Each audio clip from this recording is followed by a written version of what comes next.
Tukiangalia kwanza mechi ya kwanza ambayo walicheza kule, walifanikiwa ndio kupata mabao mawili kwa msaada mzuri tu wa eneo la kiungo ambao wamesaidia kazi kubwa sana kusafirisha mipira na kufika katika eneo la karibu na lango na wakafanikiwa kutumbukiza mpira kwenye nyavu.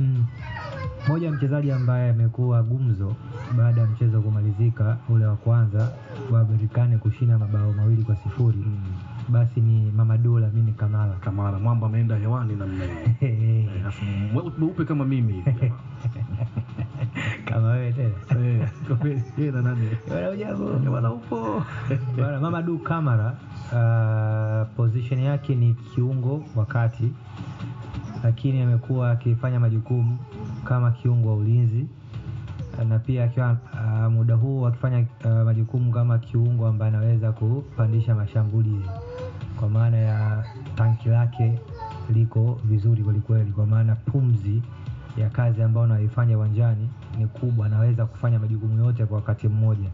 Hiyo ni kutokana na uwezo ambao aliweza kuonyesha. Jambo la kwanza kabisa la kiungo yoyote yule duniani ni uwezo wake wa kuficha mpira, yaani fanya vitu vyote, lakini kiungo sifa yake ya kwanza kabisa aweze kuhold ule mpira, kuficha. Hiyo ndio sifa ya kwanza mbele ya wapinzani bana. Hiyo ni sifa ambayo Lamine Camara ameweza kuionyesha. Ana uwezo wa kuficha mpira, na hii imekuwa sababu ya kwanza kuwapa ugumu Simba kupokonya mpira katikati ya kiwanja. Hiyo ni sifa ambayo Lamine Camara ameweza kuionyesha. Sifa nyingine ya pili ya kiungo, uwezo wa kupiga pasi ambazo zinafika kwa wahusika. Yaani huwezi kuitwa kiungo mchezaji ambaye unacheza katikati mwa kiwanja alafu ukipima wastani wako kwa mchezo basi una wastani wa chini katika pasi ambazo zinafika kwa wahusika. Lakini ukimtazama huyu Lamine Camara, moja sifa yake nyingine ya ziada ambayo nimeiona katika mchezo ule wa kwanza ni uwezo wa kupiga pasi ambazo zilikuwa zinafika kwa wahusika. Unapiga pasi ambazo zikifika kwa wahusika moja kwa moja timu na inakwenda mbele. Na sifa nyingine ambayo nimeiona katika eneo hilo la pasi ni kiungo ambaye hapigi pasi ambazo zinaelekea pembeni, wide passes. Anapiga pasi ambazo zinaelekea mbele, forward passes. Ni pasi ambazo zinaenda kuleta madhara papo kwa papo. Ukipiga pasi za pembeni, moja kwa moja kutakuwa na mchakato mwingine wa ziada ambao utafanywa na huyo mchezaji ambaye anacheza pembeni ili kufika ndani ya box. Lakini pasi ukipiga katikati mwa kiwanja, moja kwa moja inaweza kwenda kuvunja mistari miwili au mstari mmoja kuelekea katika mstari wa mwisho kabisa katika eneo la ulinzi kwa upande wa timu pinzani. Kwa maana akipiga pasi katikati mwa kiwanja, moja kwa moja itavuka katikati mwa kiwanja, itaenda karibu zaidi katika safu ya ulinzi mwa timu pinzani.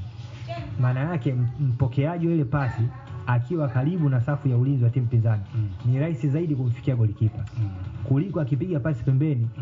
Ni ngumu kwa sababu kutakuwa na umbali na namba kubwa ya wachezaji ambao wanaweza kuzuia huo mchakato ambao utatokea pembeni ili kuingia ndani ya box. Kwa hiyo unaona uwezo mwingine wa ziada ambao huyu Lamine Mamadou Camara ameweza kuonyesha. Anapiga pasi nyingi za mbele ambazo zimeenda kuwaletea madhara klabu ya Simba katika eneo la kiungo. Lakini kitu kingine ambacho kimekuwa kizuri, anaweza kuskani.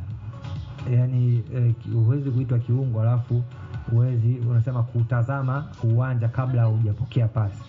Yaani kutazama nyuma, pembeni, mbele, ili usiweze kuletewa unasema athari yoyote kwa kupokonya mpira kwa haraka.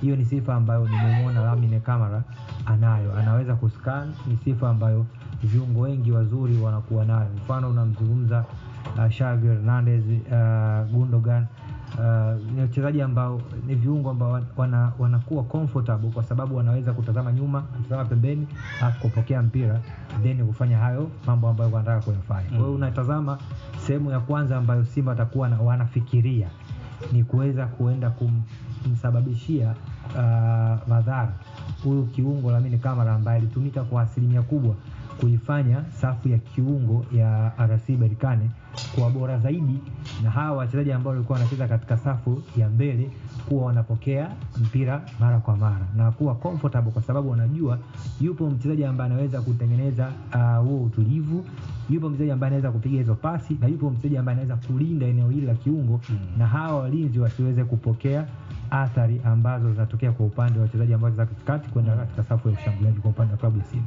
Sawa, tusikie maoni yako. Ni moja ya eneo muhimu sana kwenye mchezo wote wa mpira wa miguu.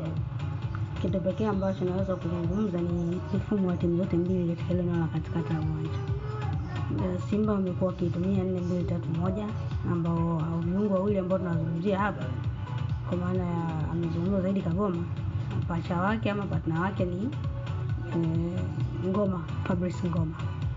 Kwenye 4-2-3-1 kila mfumo umekuwa na faida na hasara zake kwenye football.